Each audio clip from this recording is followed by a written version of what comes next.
Greetings, readers and friends. Harvey Michaels here. I'm thrilled to welcome you to our adventure into Danshui, President Plunge, Book 1, Evacuate or Pay. It was an electrifying story to write, and I can't wait to share some with you today. Before we dive in, don't forget to hit that like and subscribe button if you haven't already. Your support means the world to me. Thank you kindly. Okay, here we go. Chapter 6, Paul Hu. Officer Paul Hu is the only Bali police officer riding solo. There is some upside to this, Paul thinks. Alone, he knows his limitations. Though he wishes he had a partner this evening, he knows what's coming. He'll have to take it slower, but he won't be caught off guard. Sergeant Bao sent Paul out to make sure a series of single-lane access roads in the hills above Bali were clear. Obvious to everyone but the sergeant, the task should have been delayed until after the typhoon. There are only a few residences and small companies among the rocky, hilly stretches, most too inhospitable to build on. It is an especially unsuitable assignment for an officer riding alone. The winds are worse than Paul has ever been in, and Officer Hu has been in more than a few typhoons. There is much plant and rock debris he motors over, with no space to drive around. At a small turnout to a hilly driveway well back in the foothills, Paul turns the police cruiser around and keeps going, driving in reverse. Through the back windows, he can see the uphill road and goes further up. Now he won't have to attempt going in reverse down the hazardous road in the typhoon. Over the sound of roaring and shrieking winds, Paul breathes his thoughts out loud. It's a good thing there was a spot to make that three-point turn. An hour earlier, once Paul heard he would be the only one riding solo, and he had the details of his assignment, he went straight to work supplying himself. The typhoon was already arriving. There was no time to waste. But you could not tell that from the joking and coffee drinking going on in the adjourned meeting room after the police briefing. Paul ducked out and made a quick trip to the nearby fire department. There was much activity there, mostly by local volunteer firefighters Paul admired and made friends among. He returned to the police precinct station 15 minutes later to get a few items he knew were in the station. Sergeant Bao mocked Paul when he saw him take gloves and a 30-meter coil of strong nylon rope to the police cruiser. Paul smiled to himself, glad the sergeant did not see Paul load up with fire department borrowed rescue goggles, a large lanyard to lock and anchor the rope on his steering wheel, and other different connectors for the rope. His buddy, a volunteer fireman, pushed Paul to bring extra rescue equipment like a harness and an aluminum mini stretcher litter. He almost took an offered chainsaw, but Paul would already lack space if he needed to transport more than 2 people in the car packed with all the contingency equipment. Backing up higher in the hills, gale force winds hammer Paul's car. The cruiser's tires spin in places on the rising narrow road. He slows to make his way around a muddy corner. When he reaches the sharp turn around the hill's exposed west side face, the winds slam his cruiser the hardest yet. The car is bobbing and acting like it wants to slide against the hillside. Through the back window, he sees a large broken branch is blocking the turn. Paul radios it in. "What should we do, Sergeant? Call the fire department?" "You might not have to pass it off, Hu. How can you be sure if you can't clear the branch away if you don't try?" "Winds are at least level 12, Sergeant. I'm alone here." "Poor little boy, Hu. Just exit the car and see what you can do." The sergeant comes back. "Don't you lose that rope, Hu."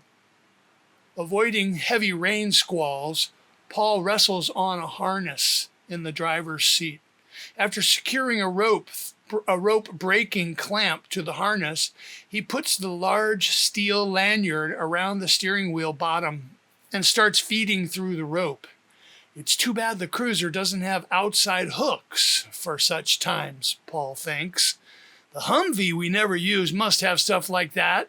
The Bali police Humvee is an old military cast-off, one of the older, heavier models. Paul thinks again, pictures how the Humvee is too big for this tiny road, and keeps working. Paul moves the aluminum rescue stretcher crammed diagonally in the back seat, puts it flat across the front seats so it is hanging out the door.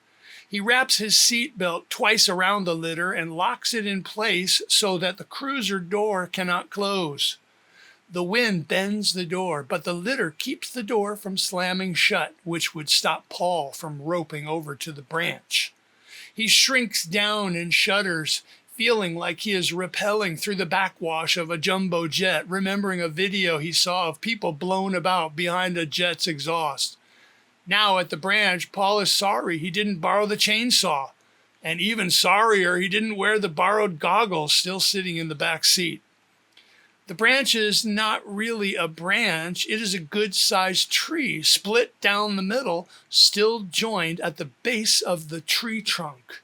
It blew over from the steep hillside bottom across the one-lane road on the exposed curve, and he can't push it over.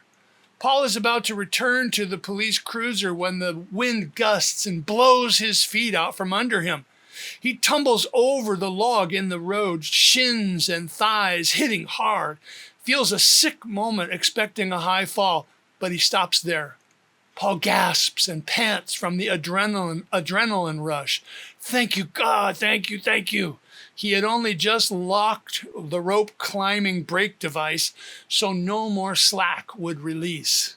Otherwise, he'd have been blown away down the steep rocky hillside.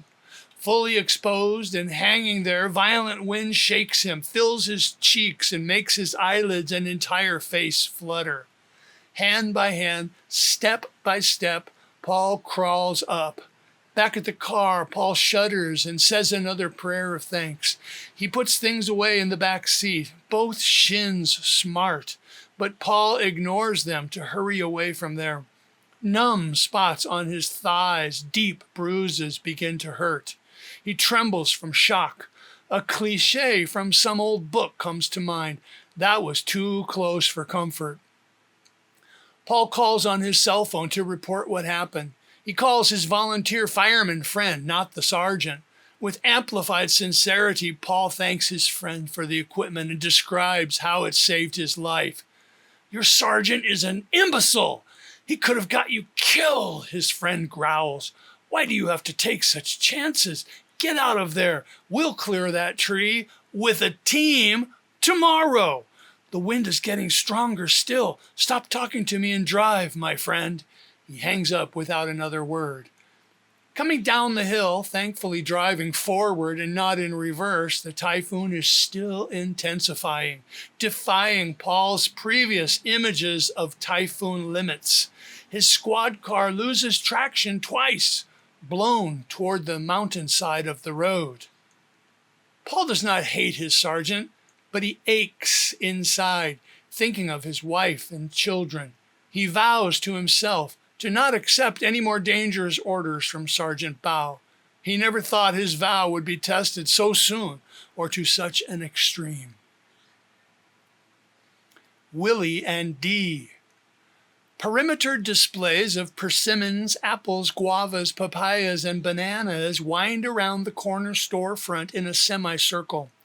I walk through the short aisles to the rear refrigerated gift box section. The clerk points out the exact box she knows I want. Where's your little dog? He's at home. I'm here with my friend. Willie stands nearby, comparing bags of small black meat peanuts. I point to his truck parked illegally outside. Everyone who drives here has to park on the red lines, which everyone interprets as the don't lollygag zone. Melancholy washes over me unexpectedly, thinking Samson's days of running scooter errands with me are truly over. The clerk's face softens and tilts. He's a good dog. What are you smiling about? You speaking Chinese, Willie says, turning the key in the ignition. That bad, huh? Don't be come on, you know that's not it. But you don't speak much Chinese that I see. Who do you spend time with that you have to speak Chinese with? Yeah, I'm lucky that way. My sons, my wife, and many of my good friends all work hard to reach and use a high level of English. On second thought, maybe I should say I'm unlucky that way. I laugh and tap the armrest. My Chinese should be better than it is, but when I'm not speaking English, I'm writing relatives in America or helping someone with their school papers. It's always something. Always in English, I get it. Willie changes his grip on the steering wheel in thought, perhaps coming up with some way to tease me. Maybe you could take a vacation in China to study Chinese. Yeah, or maybe just somewhere different in Taiwan. I thought that would be a cool idea, Evie and I on a long summer vacation time in some green mountains. Maybe get some land and raise mini cows. And mini goats, don't forget. We both laugh at that. Once Willie asked me one of the favorite hypothetical questions English teachers ask. What would you do if money were no concern? I said I'd have a mini farm and mini ranch of mini cows and mini goats. He never forgot that, and we played with the image a few times. No, just a long time with Evie around Taiwan mountains. I sigh at that idea. Fat chance of that. Your Davy and Petey will be back for summer vacation. You'll be home for every hour you can have with them, and those twin girls, too. Yep, I guess you're right. Doomed to stink in Chinese. You don't stink. You just don't sound like you've lived here 30 years. The fruit store near my apartment is about halfway between the Dakeng mountain foothills popular for hiking and the north-south #1 freeway. From the fruit store to the freeway on-ramp, they have stripped both sides of Songju Road down to empty fields in the last weeks, making way for new development projects. All the ramshackle roadside buildings and businesses there disappeared like a magic trick. What does this remind you of? What are you talking about? Willie looks straight ahead. All these empty parking spaces on Songju Road. Are you thinking of that night? Yeah, 921. Same sort of look around here, big empty roads. In my mind, I can see it. But both sides of each of these empty roads were filled with parked cars, most of them filled with people, Willie says, pointing. They didn't dare go back inside their homes after that beast earthquake. They came out here to sleep, to be safe. I remember so many big eyes staring out of car windows. We haven't spoken of that night for years. Yeah, Willie sighs. Thousands didn't dare go home until they heard the all clear. We go on talking about bricks exposed in 100,000 cracked walls, how you could get a great deal on a fifth-floor apartments, and the day-long power blackout after the quake. We talked about these things all the way nearing the freeway on the road under the 74 expressway, but we never brought up how we raced down the same Songju Road in the opposite direction in the after-midnight hours that night, how we lost Wanda that night. The on-ramp looms ahead. There sure were a lot of people parked in their cars that night, I say, and figure that would be the end of the conversation, or else we might speak of Willie's best friend ever, Wanda. When this weekend is all figured out, we should get together, you and me and Evie, and tell stories about Wanda and Pieface and the old days, Willie says. It was the second time in 15 minutes he floored me with good news of positive steps in his life. But why does it make me feel unsettled? I'd like that. Remind me to remind you. Willie and I speak pretty quietly from habit, from stakeouts we had to be quiet at, sound-checking mics and earphones set low for stealth communicating. After just a minute of silence, Willie says quietly, intensely, "You're on a job this weekend doing the Lord's work, right?" "Yes, that's right." That's all I say, though I want to tell him I love him and ask him if there are some things he should tell me. So you don't want to get sidetracked. I remember how it is, Willie says. Well, I think I might be sort of on a holy assignment this weekend too, but with more scheming and such on my part. I love you, Willie, and lately we could have shared more than we have. Don't apologize, Dee. It's me, not you. I've been playing hide and seek with you. I'm sorry. That will change. I promise. Willie, I take a deep breath and ask, is there something I need to know about your coming weekend in Taipei? You should steer clear of the details. Stay on your course. He nods his head and turns to me and makes compassionate eye contact before looking back at the freeway on-ramp we are speeding up onto. It's possible we might have related tasks, so maybe we'll be in contact. I turn at the waist to face him fully and wait. One other thing. He is trying not to grin, but cannot help himself. Next week, I believe I'll have a shaved face. Floored again. D, your mouth's hanging open. Ping Ping, An, Jimmy, and Pearl. Inside James Yang's house, the atmosphere is charged with worry and concern that erupts every so often, not unlike the typhoon's irregular cycles of terrible howling. It is strange and bothersome that they cannot contact either of their parents. They obeyed their father's word to keep the TV off, no matter what, until after James Jr.'s performance tomorrow evening. The ads showing Jimmy dancing and singing would be a distraction when he needed most to focus. Jimmy and his sisters were not perusing the internet for news either, and friends knew to not line them until after the show. The sisters and brothers sit circled on worn living room furniture as the noisiest yet storm cries let loose, loud, lasting shrieks. A branch on a tree behind their house breaks off with a loud crack.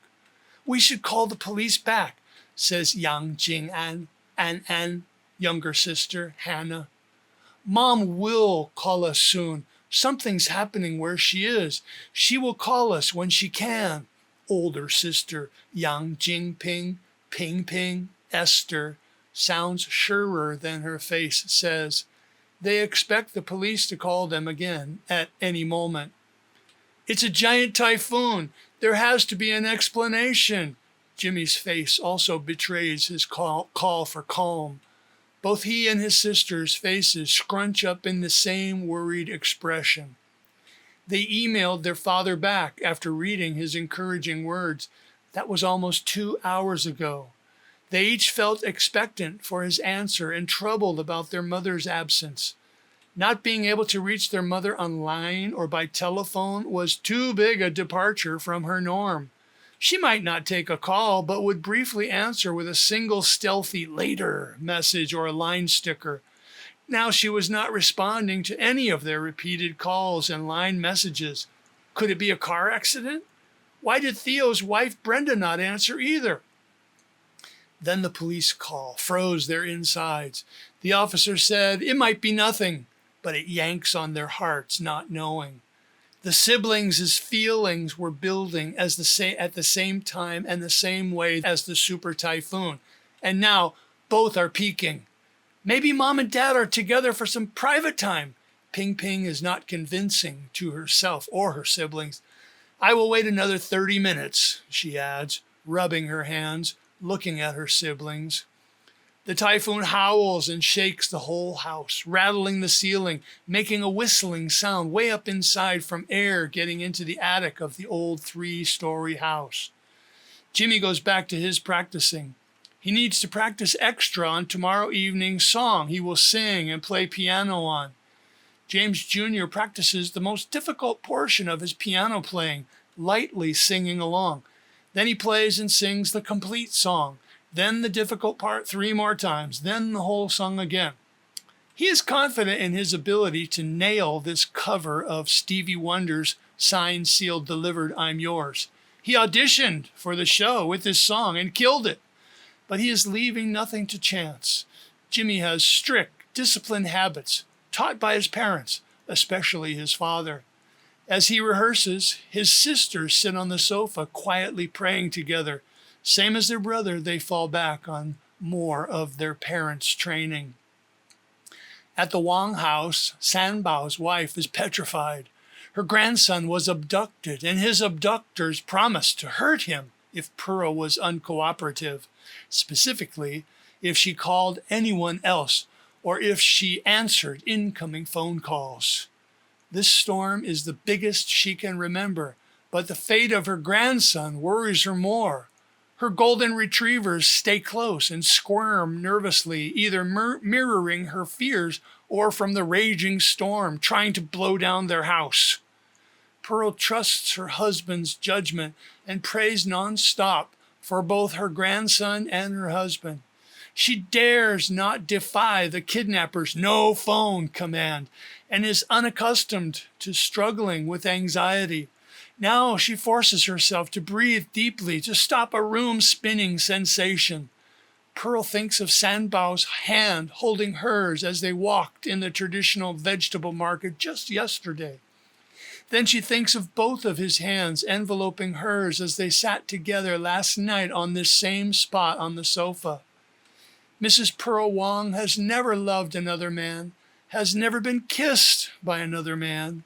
Their marriage and their love are as strong as an oak tree, they both claim. But Pearl cannot help wondering sometimes if Sanbao ever contemplated Arbao's history with Pearl before Arbao died.